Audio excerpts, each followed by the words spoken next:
19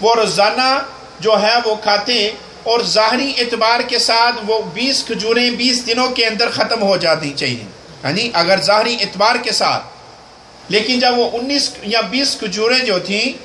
وہ حضور علیہ الصلوۃ والسلام حدیث پاک کے اندر آیا کہ آپ علیہ الصلوۃ والسلام نے بلال حبشی کو عطا فرمائی. سرکار علیہ الصلوۃ والسلام کا ظاہری زمانہ جو تھا وہ گزر گیا. آپ علیہ الصلوۃ والسلام کا وصال مبارک ہوا، آپ پردہ فرما گئے اور حضرت بلال حبشی اسی تھیلے سے کھجوریں نکال کر کھا رہے تھے. حضرت صدیق اکبر رضی اللہ تعالی عنہ آپ کا 2.25 سال کا دور خلافت جو تھا وہ بھی گزر گیا، تو حضرت بلال حبشی اسی تھیلے سے کھجوریں نکال کر کھا رہے تھے. حضرت فاروق اعظم رضی اللہ تعالی عنہ کا زمانہ مبارک آ گیا تو حضرت بلال اسی تھیلے سے کھجوریں نکال رہے ہیں. صحابہ نے پوچھا اے بلال اس تھیلے کے اندر کتنی کھجوریں رکھی ہیں؟ سالوں پہ سال جو تھے وہ ختم ہو رہے ہیں اور یہ کھجوریں ختم نہیں ہو رہی. صحابی رسول حضرت بلال حبشی رضی اللہ تعالی عنہ آپ کا عقیدہ اور آپ کا جو ہے وہ جواب جو ہے وہ ارشاد فرمائے. آپ نے پوچھا یہ نہ پوچھو کہ کھجوریں کتنی اور کتنی ڈالی گئی ہیں، آپ نے فرمایا یہ دیکھو کہ ان کھجوروں کو ہاتھ کس کا لگا تھا. آپ نے فرمایا کہ ان کھجوروں کو ہاتھ کس کا لگا تھا. جیسے میں نے پہلے بھی بیان کیا کہ وہ ہاتھ رب کائنات نے فرمایا کہ مصطفیٰ کا ہاتھ میرا ہاتھ ہے، اور اختیارات مصطفیٰ حضور علیہ الصلوۃ والسلام کو اللہ پاک نے عطا فرما دیے. حضرت بابت آپ کے پاس ایک بکری تھی اور وہ بکری حضور علیہ الصلوۃ والسلام کے پاس لے کر گئے. وہ بکری جو تھی اس وقت